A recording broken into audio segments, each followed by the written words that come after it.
Today, Wednesday, February 12th, 2025, we have 2025 Topps Series 1 officially releasing today. And in today's video, we got the top 10 most valuable cards, according to me. So what's going on, guys? It's Griffin Rippin. Before we get into the video today, let's plug the giveaway as usual. So at 11,000 subscribers, we'll be giving away hobby packs of Series 1. All you got to do is be subscribed, like this video, turn on the post notifications for all the content on the channel, and last but not least, leave a comment down in the comment section below of your craziest, wildest, and boldest takes you have for this upcoming baseball season. And I will announce the winner once we hit 11,000 subscribers. So there is that, of course. And join the Discord down below. We're going to be using that Discord for the Grip and Rip show launching later this month. Go subscribe now. That is also down in the description below. So yeah, we're going to be using that Discord for something really cool. So join if you want. So here we go, man. Here we go. And I'll tell you, man, thank you guys for all the compliments on the new logo. Of course, we have a brand new logo we just launched yesterday. It's a caricature of me. The artist who I hired did a very good job and made me look a lot skinnier, to be honest. But I'm not going to complain about that in the slightest. But regardless, today we have, in my opinion, the top 10 of Series 1. Now, I got to preface before we even start the top 10. This list, compared to other years, is really not that great. I'm going to be honest. There's actually one on this list, and it's number 10, who just has an autograph and not even a base card for some reason or another. They decided to hold his base card out, I'm assuming till Series 2, which makes absolutely zero sense, but I guess they need some people to sell Series 2 outside of Roki Sasaki, I guess. So I guess that's all fine and dandy. So leave your top 10 down below in the comments as well. Let's get into it. Of course, as I just stated, number 10. He only has an autograph in this checklist, but going to be a good one to have. Definitely going to be a good one to have. Pittsburgh Pirates, Nick Yorke. That is right, Nick Yorke of the Pittsburgh Pirates. He was actually a Red Sox. Now, if you guys maybe remember Nick Yorke, he was one of the ones back in, like, I don't know when his first Bowman was. I think in 2022 his first Bowman was. He was a definite top coveted first in that whatever Bowman release he was in. Maybe 2021. I honestly can't remember at this point. But regardless, he was actually traded to the Pirates last July for Quinn Priester. So pretty good trade, I think, on the Pirates end. Nick Yorke's going to be pretty solid. So I'll read his 2024 stats. 37 at-bats, very, very small sample size. 216 batting average, 2 home runs, 5 RBIs, and a 664 OPS. Very small sample size, but at the end of the day, he is going to be a key contributor to the Pirates. Is he going to be a starting second baseman come opening day? I don't think so. That's obviously going to, I would assume, Nick Gonzalez.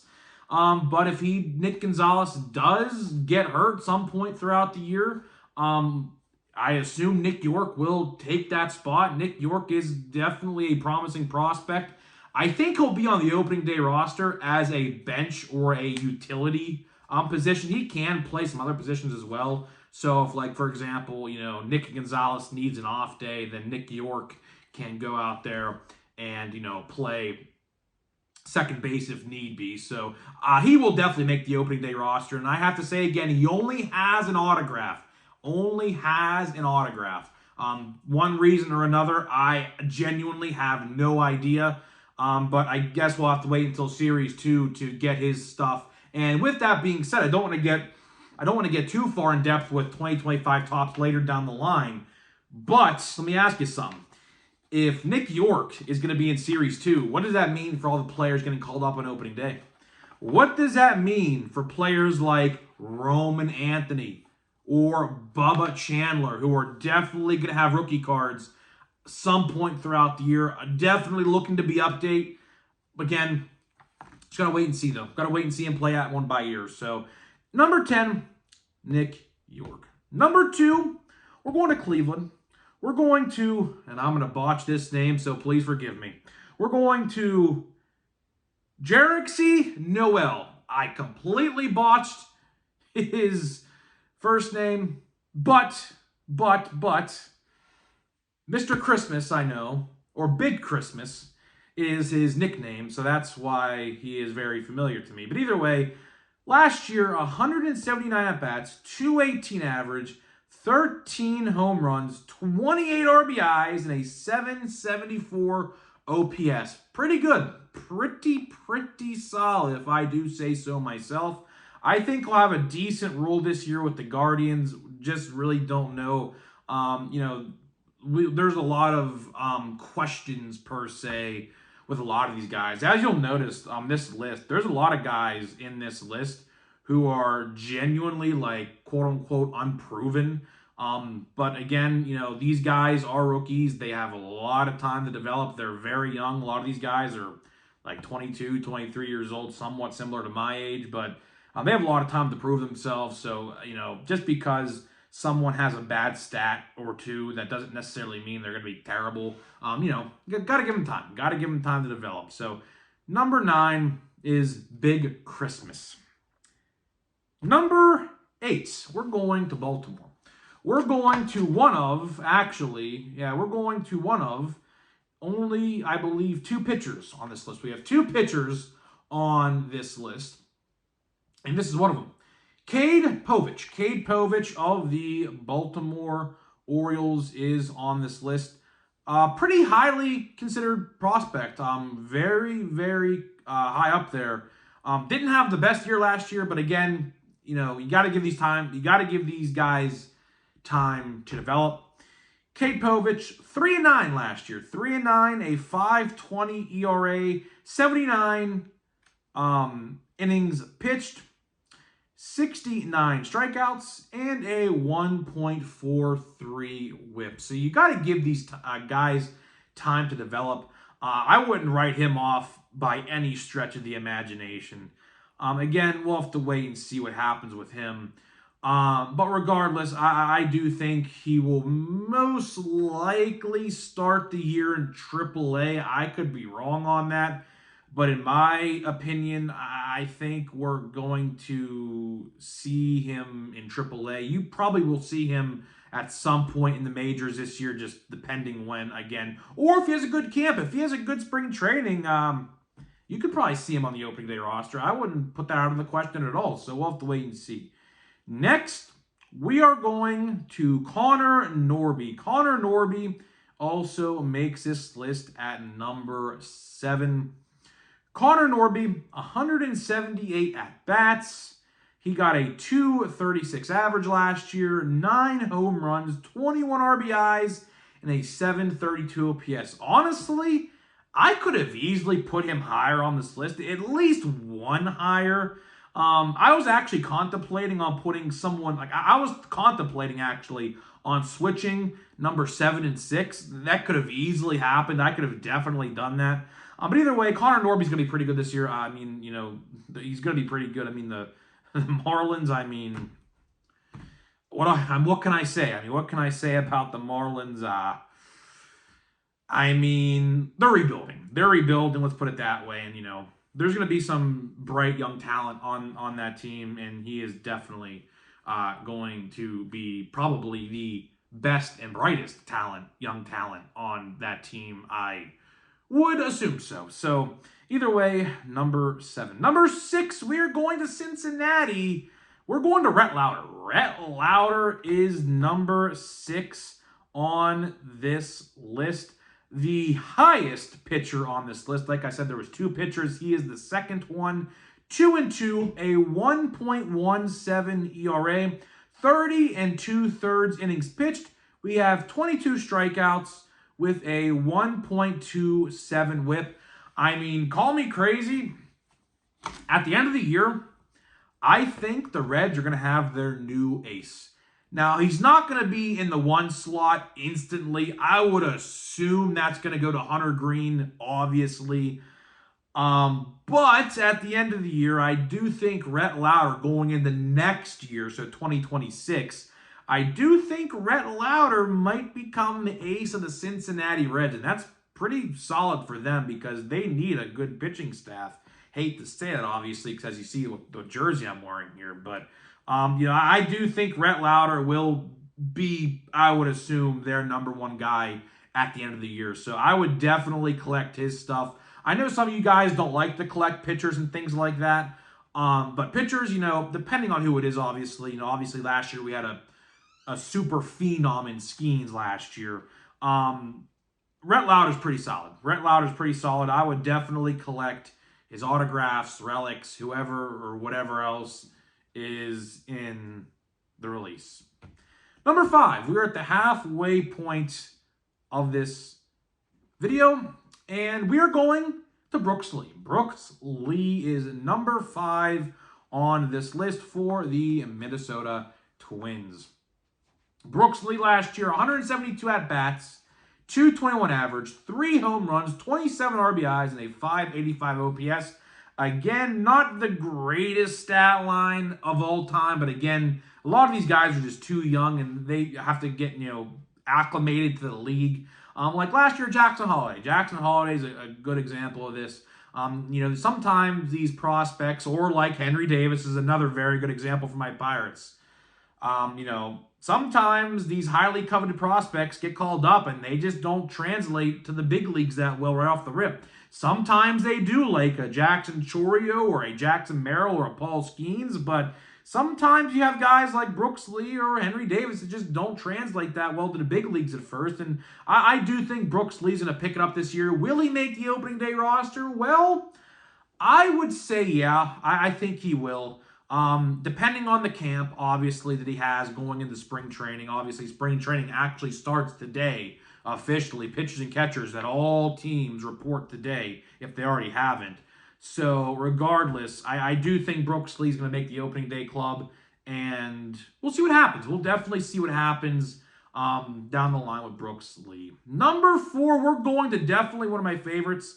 This is definitely one of my favorites. We're going to Jacob Wilson. Jacob Wilson, the son of Pirates legend Jack Wilson. A lot of people thought we could have gotten him, but I mean, he was in the 2023 draft with Skeens and Dylan Cruz. So I mean, we would have liked to have gotten him. Don't get us wrong. But when you have Skeens up there or Dylan Cruz, I mean, you know who you're going to be picking. But Jacob Wilson's very, very good. Only 92 at bats last year. He got hurt his first game. And I think he got hurt again sometime later down the line again last year. Only 92 at-bats, a 250 average, no home runs, 3 RBIs, and a 629 OPS. He's going to be pretty solid. He is definitely going to be pretty solid. The A's had a pretty, dare I say, decent offseason. I mean, they spent more money than the Pirates, I'll tell you that. The Sacramento, or let's be honest, the Oakland Athletics, as I'm not going to call them Sacramento. I'm not going to call them Las Vegas. I don't care what happens. They will forever be Oakland Athletics to me. But regardless, I do think Jacob Wilson's going to be one of the best players on this team this year. He is really, really good. He's just like his dad, and his dad for the Pirates was really, really good. So I expect big, big things. I could have honestly probably put him at 3. I honestly probably could have. But there's another guy on this list that is pretty sought after, and Jacob Wilson's a very solid 4. So I'm pretty content with putting Jacob Wilson at number 4. Number 3, we're going to Baltimore again. We're going to Coby Mayo. Coby Mayo is number 3 on this list. Again, very, very small sample size. 41 at-bats, an 0.98 average, no home runs, no RBIs, and a 294 OPS. Very, very small sample size, but he is definitely one to keep track of this year, and he's going to be pretty good. Again, will he make the opening day roster? Honestly, I don't think so. I do not think he is going to make the opening day roster. As a matter of fact, I don't even know if Jackson Holliday is even going to make the opening day roster for them. That's even in question, so we'll have to wait and see what happens there. But Coby Mayo is definitely one you guys are going to want to put aside. He has a really bright future ahead. So there's number 3. Number 1 and number 2, you guys obviously know who these guys are. Number 2, we're going to James Wood. James Wood is number 2, a 295 at-bats, a 264 average, 9 homers, 41 RBI, and a 781 OPS. Now, you may be asking yourself, Grip and Rip, why don't you have him at 1? Well, I'll explain why when we get to number 1. Obviously, you guys can tell who number 1 is at this point.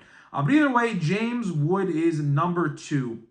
And number 1 on this list, no surprise at all here, Dylan Crews. Dylan Crews is number 1. 119 at-bats, a 218 average, 3 home runs, 8 RBIs, and a 641 OPS. Now, a lot of you guys are probably wondering, why did I put him over James Wood at number 1? Well, I'll be honest with you guys. I have watched a lot of Dylan Crews with LSU, of course. I'll tell you a little fun story here. Over the course of the 2023 college baseball season, which, by the way, college baseball actually starts, I believe, tomorrow, as a matter of fact, so I'm very excited for that. But over the course of 2023's baseball season, or 2024, I should say, or no, 2023, I take that back. The Pirates knew that we were getting a number 1 overall pick. And we knew going into the draft in that college baseball season that, Dylan Crews or Paul Skenes was going 1 or 2. It was pretty obvious going into the college baseball season that year, and it was pretty obvious at the end of the college baseball season that year when they won the college baseball championship, the LSU Tigers, right? I've become an LSU Tigers fan just by watching, because I kid you not, I would say, about 95% of the LSU baseball games in 2023, because we knew Skenes was going to go number 1 or 2, and we knew Dylan Crews was going 1 or 2. And I can tell you, Dylan Crews is very good. Dylan Crews is very, very good. These stats are very misleading. I promise you.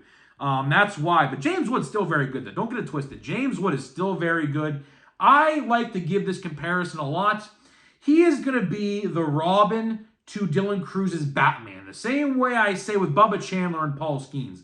Bubba Chandler is the Robin to Paul Skenes' Batman, or Jared Jones. You could put either one of them in there, but they're all very good. So at the end of the day, these guys are all very good. You could easily flip-flop 1 and 2, depending on your preference, but that's just my preference. I've watched Dylan Crews. I know a lot about him. He is very good. He is very good, and he is definitely going to make the opening day roster this year. That's no question, unless some injury happens. Knocking on wood there, but regardless, either way, that is my top 10 list. That is my top 10 list for 2025 Top Series 1. Let me know down in the comments what your top 10 list is. Very curious to see what you guys actually have to say. Really, this is actually a top 9, because that Nick York is a rookie or an autograph only. So realistically, this is a top 9 per se, but there is an autograph, and the autograph's not even that expensive. I did see one, I think, listed for like $25. That's actually pretty cheap. So yeah, they'll go down a little bit over time. But either way, we're going to open this pack, the last fat pack of Series 1. But before I do that, let me tell you about today's sponsor of the video. This video today is sponsored by SeatGeek and Smackin' Sunflower Seeds. Of course, links down below for both of them. Smackin', you get 10% off your entire purchase with my code. If you click the link, apply the code will already be in your cart. If you click the link down below, get whatever you want and get 10% off. SeatGeek.com, you get $20 off your first purchase only on SeatGeek.com with my code GRIPANDRIP, all one word at checkout. So here we go, man.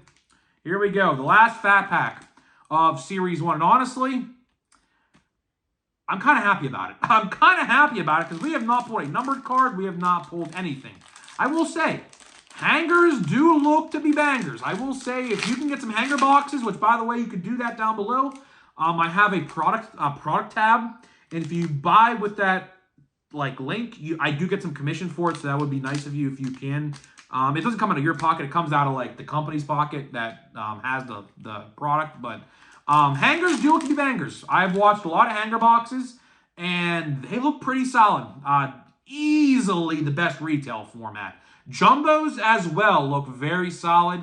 You know, I did, and we literally have nothing here, by the way. Actually, if you guys can see that, we do have a little shimmer in there. I don't know if you can see that or not, but there's something, I assume just a hollow foil. They're called hollow foils. But I will say, after watching Jumbos, and I've gotten literally nothing. I'm trying to figure out a good way, by the way, of showing these cards off. I'm trying to figure out a better way to do this. But until then, this is what has to be done. But regardless, I have watched some Jumbos. Jumbos look pretty solid. And I think I have Rhys Hines. He could have easily made the top 10 as well. Actually, he probably should have made the top 10. That's a, you know, inadvertent honorable mention, I guess. Mitch Keller. But either way, I think I'm going to buy a Jumbo today. I think I'm going to buy a Jumbo. And we got our inserts coming up here in just a second. Adam Jones autograph! Whoa! The Adam Jones autograph! Out of a fat pack? Whoa! That's crazy! Wow. Adam Jones, I'm going to put this up so you can see it. I didn't think that would be an autograph. Holy crap, that's awesome. Adam Jones, the GOAT. Wow, that is crazy. Oh, that's awesome. Okay, well, I mean, if I didn't buy any more Series 1, I could say I'd be okay with it. But, you know, we'll see. A Seth Brown, that is a... Let me put this up to the screen. A hollow foil. So this is a base hollow foil.